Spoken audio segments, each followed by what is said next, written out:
गुरु नानक देव जी की प्रेरणादायक साखी। कलयुग। जब गुरु नानक देव जी ने समय का सत्य बताया, रात का अंतिम पहर था। आकाश में तारे चमक रहे थे, लेकिन वातावरण में एक अजीब सी गंभीर शांति थी। ऐसा लगता था जैसे पूरी सृष्टि किसी उत्तर की प्रतीक्षा कर रही हो।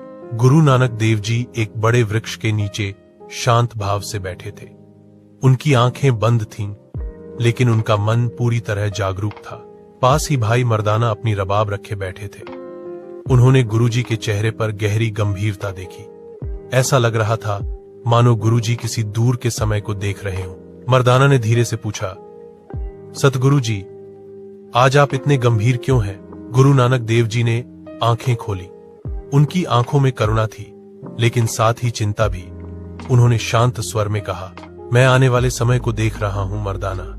एक ऐसा युग जहां मनुष्य अपने ही मन से दूर हो जाएगा और उसी दूरी को प्रगति समझेगा। मर्दाना कुछ समझ नहीं पाया और चुप हो गया। गुरुजी ने समझाते हुए कहा, कलयुग केवल समय का नाम नहीं है। कलयुग मनुष्य की सोच और मन की अवस्था है। जब इंसान बाहर की दुनिया को तो चमकदार बना ले, लेकिन अपने भीतर अंधकार छोड़ दे, वहीं से कलयुग शुरू हो जाता है। कलयुग का पहला लक्षण। गुरु नानक देव जी बोले, इस युग में मनुष्य सवाल तो बहुत करेगा, लेकिन सच्चा उत्तर सुनना नहीं चाहेगा। वह सुनना छोड़ देगा और केवल बोलना सीख जाएगा। उन्होंने आगे कहा, लोग ज्यादा बोलने वालों को ही ज्ञानी मानेंगे। जो शांत रहकर सत्य खोजेगा, उसे अनदेखा कर दिया जाएगा। मौन दुर्लभ हो जाएगा और शब्दों की कोई कीमत नहीं रहेगी। मर्दाना ने पूछा, सद्गुरु जी, क्या लोग तब भी धर्म का पालन करेंगे? गुरुजी हल्के से मुस्कुराए और बोले, लोग धर्म की बातें तो करेंगे, लेकिन धर्म को जीवन में नहीं उतारेंगे। ग्रंथ सिर पर रखे जाएंगे, लेकिन उनके उपदेश हृदय में नहीं उतारे जाएंगे। कलयुग का दूसरा लक्षण।